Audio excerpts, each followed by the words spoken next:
बिस्मिल्लाहिर्रहमानिर्रहीम गाइस, आज का मौजू है मेल्टिंग। मेल्टिंग क्या है? क्या आपने कभी आइस को पिघलते देखा है? तो ये वही अमल है जिसको हम मेल्टिंग कहते हैं। यानी जब कोई सॉलिड जैसे आइस ये हीट हासिल करता है तो ये मेल्ट होकर लिक्विड में तब्दील हो जाता है। लेकिन ऐसा क्यों होता है? आज हम जानेंगे कि मेल्टिंग क्या है, ये कैसे होता है और इसका रोज़मर्रा ज़िंदगी में कहाँ कहाँ मुशाहिदा किया जा सकता है। तो चलिए पढ़ते हैं, लेक्चर को स्टार्ट करते हैं। इससे पहले अगर आप हमारे यूट्यूब चैनल पर नए हो तो प्लीज़ सब्सक्राइब करें। Melting is the process where a solid turns into a liquid when heat is applied. Melting ये वो प्रोसेस है जिसमें सॉलिड कन्वर्ट हो जाता है लिक्विड में जब हम इसको हीट अप्लाई करते हैं, यानी हीट प्रोवाइड करते हैं तो सॉलिड जो है ये मेल्ट हो जाता है और लिक्विड स्टेट में कन्वर्ट हो जाता है। ठीक है, for example ice melts to water when heated. Ice यानी बर्फ़ ये मेल्ट हो जाता है, वाटर को कन्वर्ट हो जाता है जब हम इसको हीट अप्लाई करते हैं। ठीक है, तो ये मेल्टिंग का फिनोमेना, ये प्रोसेस किस तरह होता है? लेट्स सपोज मैं यहाँ पर आइस लेता हूँ। ठीक है, आइस क्या है? ये सॉलिड है। लेट्स सपोज मैं यहाँ पर आइस, ठीक है, ये एक सॉलिड है। ठीक है, जब मैं आइस के टेम्परेचर को इंक्रीज़ करता हूँ यानी हीट प्रोवाइड करता हूँ और जब इंक्रीज़ टेम्परेचर, ठीक है, जब मैं टेम्परेचर को इंक्रीज़ करता हूँ आइस के टेम्परेचर को, तो आइस जो है इट मीन्स कि हमने इसको हीट एनर्जी प्रोवाइड किया। ठीक है, हमने हीट एनर्जी आइस को प्रोवाइड किया। ठीक है, ये बात क्लियर हुई? यानी जब हमने टेम्परेचर इंक्रीज़ किया आइस का, इट मीन्स कि हमने इसको हीट एनर्जी प्रोवाइड किया। ठीक है, तो ये क्या करते हैं, चूँकि पार्टिकल्स है तो पार्टिकल जो है हीट एनर्जी ये कन्वर्ट करता है, हीट एनर्जी को कन्वर्ट करता है किस में? ये कन्वर्ट करता है काइनेटिक एनर्जी में। ठीक है, काइनेटिक में सिंपल के ई लिखता हूँ, काइनेटिक एनर्जी में ये कन्वर्ट करते हैं। ठीक है, तो जैसे ही टेम्परेचर को हम इंक्रीज़ करते हैं तो काइनेटिक एनर्जी जो है ये क्या होगा? ये इंक्रीज़ होगी। क्या? इंक्रीज़। ठीक है, तो जब काइनेटिक एनर्जी इंक्रीज़ होगी इट मीन्स के स्पीड, किसका speed? Speed of particles, speed of particles ये क्या होगा?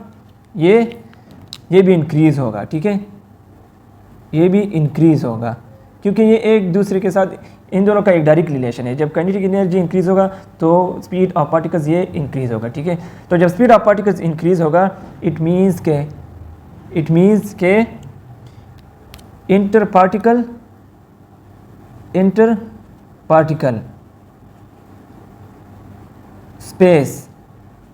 पार्टिकल स्पेस ये क्या होगा? ये भी इंक्रीज़ होगा। क्या? इंक्रीज़। ठीक है, जब इंटर पार्टिकल स्पेस इंक्रीज़ होगा इट मीन्स के इंटर पार्टिकल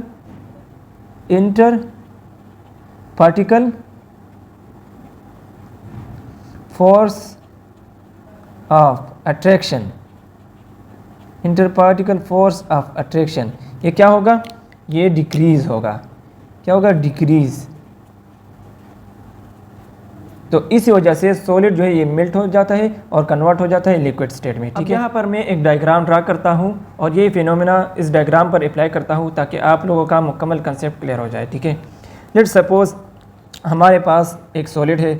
सॉलिड में जो पार्टिकल्स होते हैं वो एक दूसरे के साथ बहुत क्लोज होते हैं, टाइटली पैक्ड होते हैं इस तरह। ठीक है, एक फिक्स्ड अरेंजमेंट में इस तरह टाइटली पैक्ड होते हैं। ठीक है, हमने सॉलिड को तफसील से पढ़ा है, आप प्लेलिस्ट में जाके सॉलिड के लेक्चर को तफसील से देख सकते हैं, वहाँ पर प्लेलिस्ट में लेक्चर मौजूद है। ठीक है, इस तरह सॉलिड के पार्टिकल्स एक दूसरे के साथ क्लोजली पैक्ड होते हैं। ठीक है, तो ये क्या है? ये सॉलिड हो गया।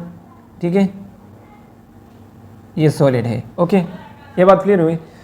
जब हम टेम्परेचर को इंक्रीज़ करते हैं, लेट्स सपोज ये आइस के पार्टिकल्स है। ठीक है, जब हम इन टेम्परेचर को इंक्रीज़ करते हैं, ठीक है, आइस के टेम्परेचर को इंक्रीज़ करते हैं इट मीन्स कि हमने इसको हीट एनर्जी प्रोवाइड किया। ठीक है, ये क्या करते हैं? ये हीट एनर्जी को पार्टिकल्स है चूँकि ये क्या करते हैं कि ये हीट एनर्जी को कन्वर्ट करता है काइनेटिक एनर्जी में। ठीक है, तो जैसे काइनेटिक एनर्जी को कन्वर्ट करता है तो जब हम टेम्परेचर को इंक्रीज़ करते हैं तो काइनेटिक एनर्जी क्या होगी? इंक्रीज़ होगी। ठीक है, पार्टिकल्स की काइनेटिक एनर्जी इंक्रीज़ होगी।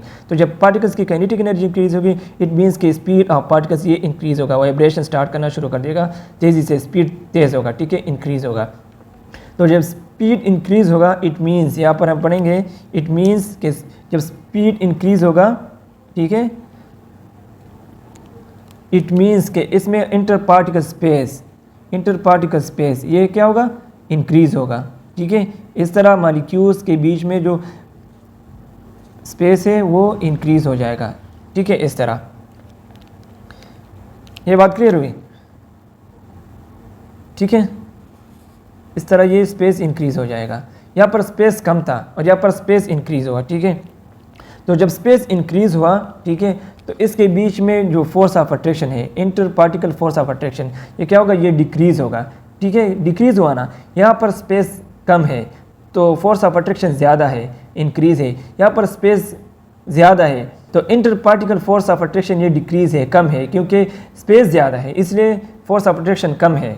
तो इसी वजह से सॉलिड जो है ये मेल्ट हो जाता है और कन्वर्ट हो जाता है लिक्विड में। ठीक है, क्योंकि लिक्विड में जो है पार्टिकल्स वो फ्रीली मूव कर सकता है और इसके बीच में पार्टिकल में स्पेस जो है ये ज़्यादा होता है और फोर्स ऑफ अट्रैक्शन जो है ये कम होता है। तो इसी वजह से सॉलिड जो है ये मेल्ट हो जाता है और लिक्विड में कन्वर्ट हो जाता है। उम्मीद है कि समझ आ गई होगी। अगर लेक्चर अच्छी लगी है तो लाइक करें और चैनल को सब्सक्राइब करना ना भूलिए। हमारे साथ रहिए, तब तक दी इजाज़त, अल्लाह हाफ़िज़।